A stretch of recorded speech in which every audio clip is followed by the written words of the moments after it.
Hi, everyone. It's Kelly Hi. from Tutoring Tips for Teachers, and I am so excited because I have a very special guest with me today. Mhm. It is Janet Manowski Smith, and she is going to be talking to us about something that's kind of like the holy grail of tutoring, the Yeah. tuition system. We're going to learn about how to Mhm. implement a tuition system today with Janet, and I'm so excited. Welcome, Janet. We're so happy to see you. Hi, Kelly. Thanks so much for having me. It's great to be here. Great to have you here. And Janet, why don't we Mm. start off by having you tell us a little bit about what you tutor and what you do to support tutors, because you have quite a lot of resources to help other tutors out there. Right.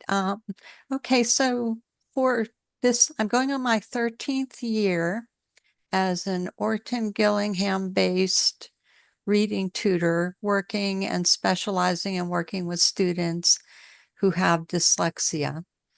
So I had back before this started gotten a master's in reading, and through that discovered that in order to work with students with dyslexia, you need some specialized training and certification. So I pursued, there are a number of different pathways for that, but I pursued a few different trainings and got certified in Barden reading and spelling, but I've also had some other trainings.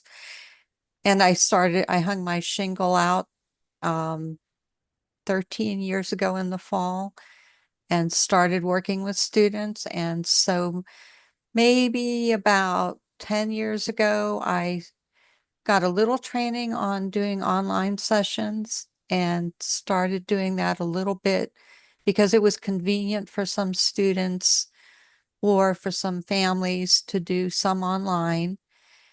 And then as I started doing that with people, more and more we found the convenience of it and people had less resistance. The initial response was a lot of resistance to being online. They thought it wouldn't be as good as being in person.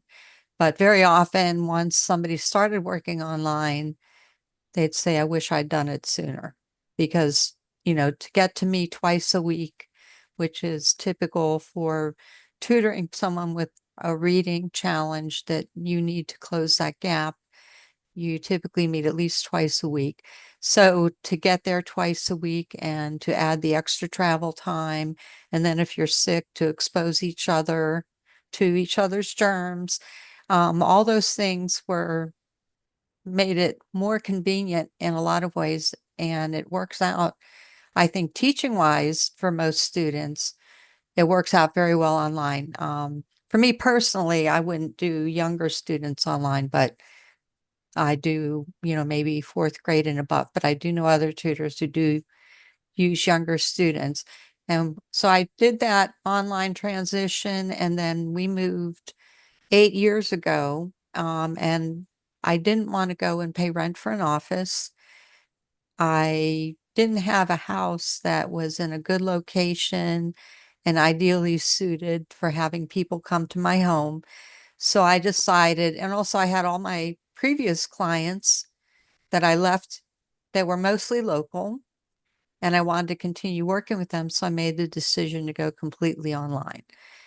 And as I gradually learned more things and became aware of more tools that I could use, and a year before COVID, I wrote a book about how to tutor online, and it was just an ebook.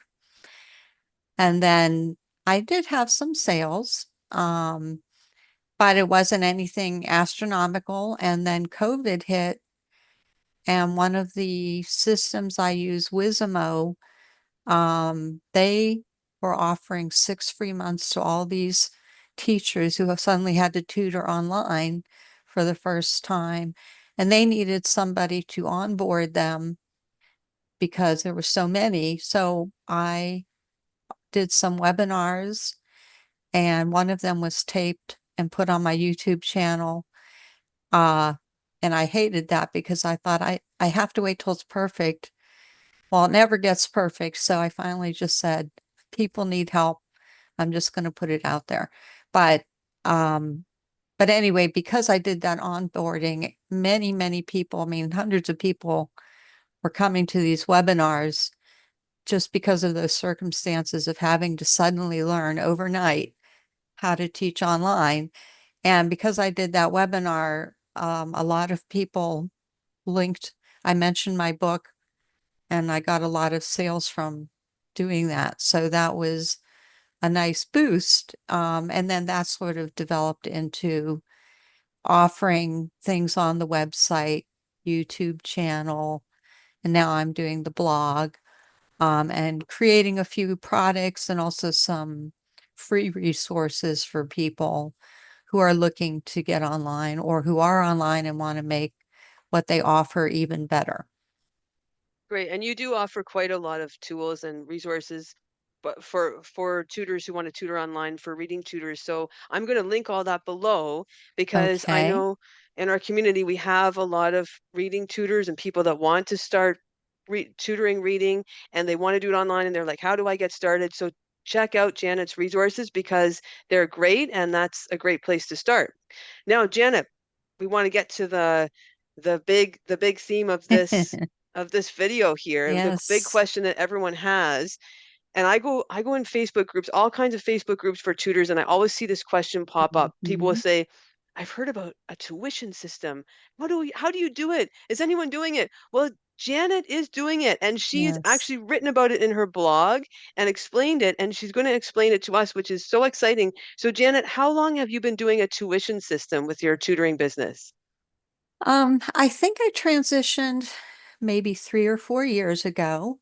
I guess I can't give you a precise answer, but that's about how long I've been doing it. And ran into the issues everybody runs into when you're charging by the hour.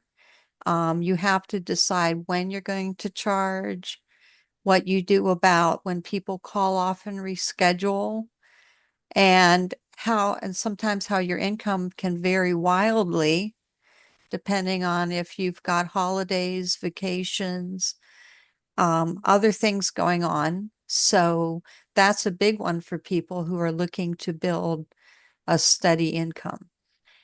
So all those issues I was dealing with and coming up with policies, and I had toyed with the idea of doing a tuition, but I finally contacted another tutor, Diety Bray of Ladder Learning Services. I really want to give her credit because, to be completely honest, this is her system. And I just borrowed it and tweaked it for myself.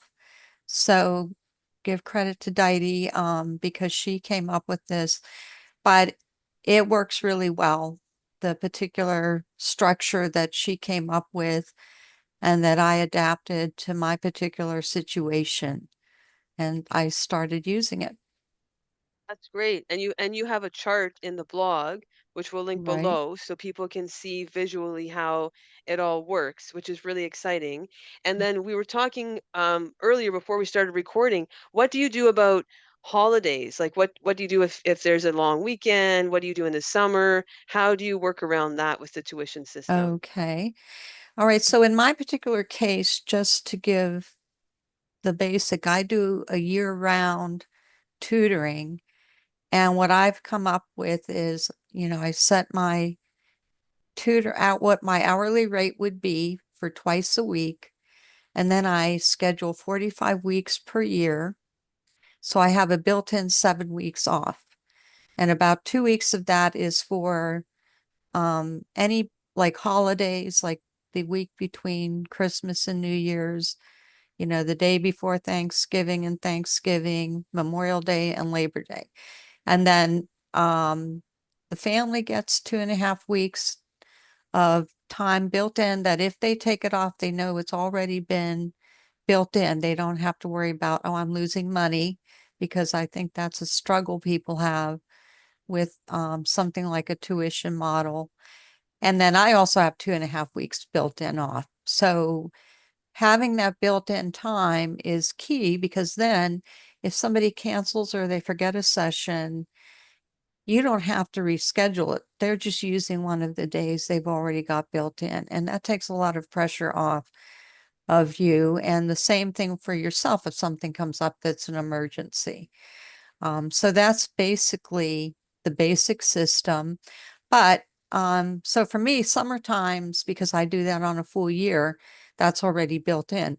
But some people want more flexibility in the summers, or they might be doing tutoring where it's not important to do it all summer. So one suggestion I have that I've seen people do is they offer a summer package. So you might have the tuition during the school year, and you might base your tuition model on 9 months rather than 12 months. But then maybe you offer a package of 16 sessions over the 10 weeks that most people have for summer off. And then they schedule those sessions based on what works for them and your schedule. So that can be a good solution for summers. And one thing that people can do. And then I think we talked about the Monday holidays. The main holidays I do have scheduled as already counted as part of the time off, but minor, less main holidays like President's Day, that's just, in my case, an optional holiday. If the student wants to take it off because they're off, fine, that's one of your days you can take. And if you don't want to take it off, I typically do meet with anyone who is available and wants to meet on those minor holidays rather than declare them as one of the main days off. I want to keep those main days off for the ones that everybody needs off. And the minor ones, I give people an option. So that's a little bit of a personal choice that you can decide what you want to do. I've never actually had it come up, but some people, if you had the minor holidays built in, and some people take them off and they say, well, wait a minute, I don't meet with you on Mondays, so I don't get those times off. Well, then let them take another day off and use that day off then if they want. Most people don't really end up thinking that far through it, but I would probably just suggest that if they did. That's very fair. I like how you build the time. I think that's probably the key right there is that you've built in the time off Right. and take looked at it from the whole year. Or if you don't tutor in the summer or do a package in the summer for 10 months. So I think that's really important. You have to look at the whole block of time Right. when you're build in that time off. That's the key right there. That's fair. That's very fair. It's a very fair system. And Mhm. then what do you like most about working with the tuition system as opposed to paying by the hour? It has just eliminated a lot of minor headaches or challenges of the hourly. Just to give you an example, just last week, I had a family and they're a great family and they're normally very dependable. But I was sitting there waiting for my student to sign in one day and they did not sign in. And so maybe after 5 or 10 minutes, I texted the mom and she said, oh, I'm sorry, I completely forgot she's sick. She won't be tutoring today. Well, if I was in the hourly, I would have to then say, well, do I do, I wouldn't in that case do a makeup because it was, a missed session. They forgot to even let me know. But then that's uncomfortable because then I say, well, I'm sorry, because they might say, well, let's reschedule. And I'd have to say, well, I'm so sorry, but you didn't let me know. So I'm not going to reschedule. And that's awkward. But it's already built in. Okay, she didn't mean to take one of her days off, but she accidentally did. So therefore, I know it's already covered. I already was paid. And there's a lot less of that uncomfortableness that you have. And then also, I didn't have to worry about rescheduling, even if she did say, my daughter's sick. I would say, okay, I'm sorry and hope she feels better soon.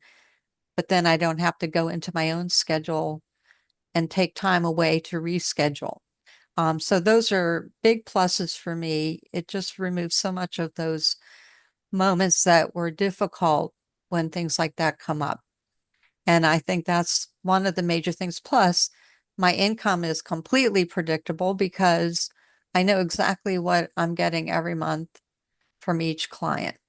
So, unless somebody stops tutoring or that type of major thing, I already know, what I can count on, and it's not fluctuating widely depending on how many days are in the month.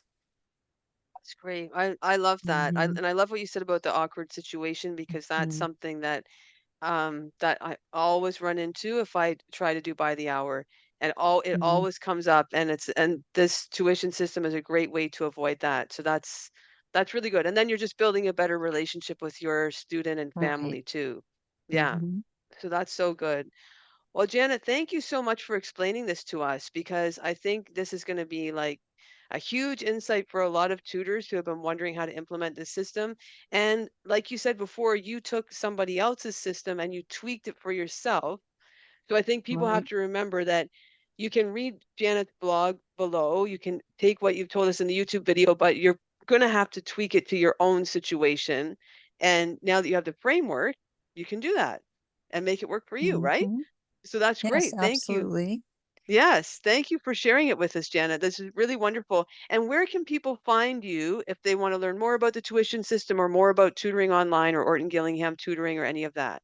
Okay, well, I have a website, online tutortoolkit.com, and they can go there, and that blog that you're referring to is there, as well as other informational blogs.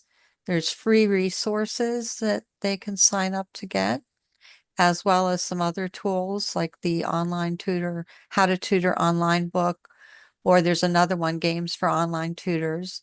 So they can find a lot of that information there, as well as a link to the YouTube page, which has a lot of videos demonstrating things large and small regarding online tutoring. Yes, fantastic. And I'll link all of that below so people can find it easily. So definitely check that out. And thank you so much, Janet, for your time today. And thank you for explaining the tuition system to us. Now we know, and we can all All try it for right. ourselves. Thanks, everyone, for watching. Have a great day, and we'll see you in the next video. Bye. Okay, thank you. Goodbye.